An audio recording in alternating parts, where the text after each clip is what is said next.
Marvel ने अभी अभी एवेंजर्स डूम्सडे का जबरदस्त टीजर जारी किया है और खास तौर पर डॉक्टर डूम को लेकर।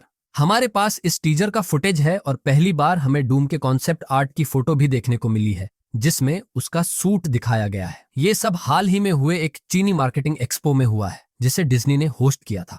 मार्वल का बड़ा सा बूथ था जहां डूम का कॉन्सेप्ट आर्ट डिस्प्ले पर लगाया गया था। यहाँ हमें रॉबर्ट टाउनी जूनियर का चेहरा नहीं दिखता, लेकिन डूम का ये डिजाइन सच में ढांसू लग रहा है। अगर यही लुक फिल्म में होगा तो कमाल होगा। हालांकि थोड़े बदलाव हो सकते हैं, लेकिन क्योंकि एवेंजर्स डूम्सडे की ज्यादातर शूटिंग हो चुकी है इसलिए यही उसका फाइनल लुक लग रहा है और जो फुटेज हमने देखे हैं वो इसी डिजाइन से मैच करता है। टीजर में डूम पूरी तरह क्लासिक डूम जैसा दिख रहा है। मेटल का मास्क, ऊपर हुड और हरे रंग में चमकती आंखें। ऐसा लगता है कि उसके शरीर में एनर्जी बह रही है।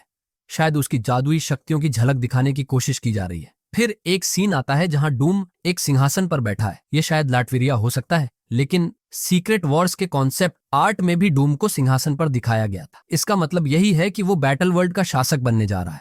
कॉमिक्स में जब पूरा मल्टीवर्स नष्ट हो जाता है, डूम मॉलिक्यूल मैन से बियॉन्डर्स की शक्तियां लेकर एक नया विश्व बनाता है जिसमें कई यूनिवर्स के टुकड़े मिलाए जाते हैं। इसे बैटल वर्ल्ड कहते हैं। डूम इसका शासक बन जाता है और खुद को गॉड एम्परर डूम कहता है। यही चीज इस टीजर में टीज की गई है। इसके बाद हम डूम की शक्तियों की झलक देखते हैं। एक सीन में वो मानो रियलिटी को तोड़ देता है। कांच जैसे टुकड़े हर तरफ उड़ते हैं जैसे वो वास्तविकता को चकनाचूर कर रहा हो। ये व्हाट इफ वाले सीन की याद दिलाता है जहां वॉचर और इन्फिनिटी अल्ट्रॉन 5वीं डायमेंशन के बाहर जाकर अलग अलग यूनिवर्स में जाते थे। डूम भी वही कर सकता है। फिर डूम किसी अजीब से ढांचे को देखता है जो टूटी हुई रियलिटी के टुकड़ों से बनाया लगता है। धीरे धीरे वो एक दरवाजा बन जाता है। ये शायद लाइब्रेरी ऑफ वर्ल्ड्स हो सकता है जो बियॉन्डर्स ने बनाई थी और जो मल्टीवर्स के बाहर मौजूद है। कॉमिक्स में डूम की यही बेस होती है और हो सकता है कि फिल्म में भी वो यहीं से सब कुछ प्लान कर रहा हो ताकि TVA उसे पकड़ न सके। टीजर में फिर कैंग जैसी टेक्नोलॉजी दिखती है जैसे Ant Man and the wasp Quantumania में थी।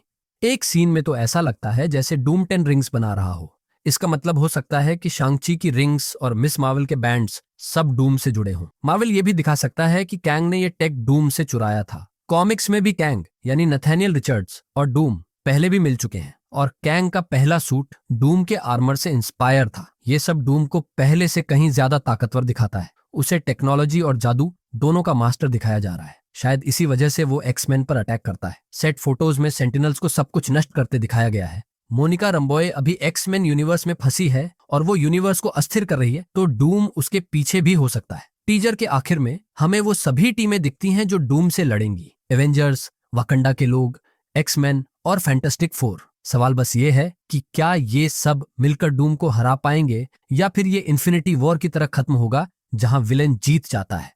आपकी राय नीचे कमेंट्स में बताइए।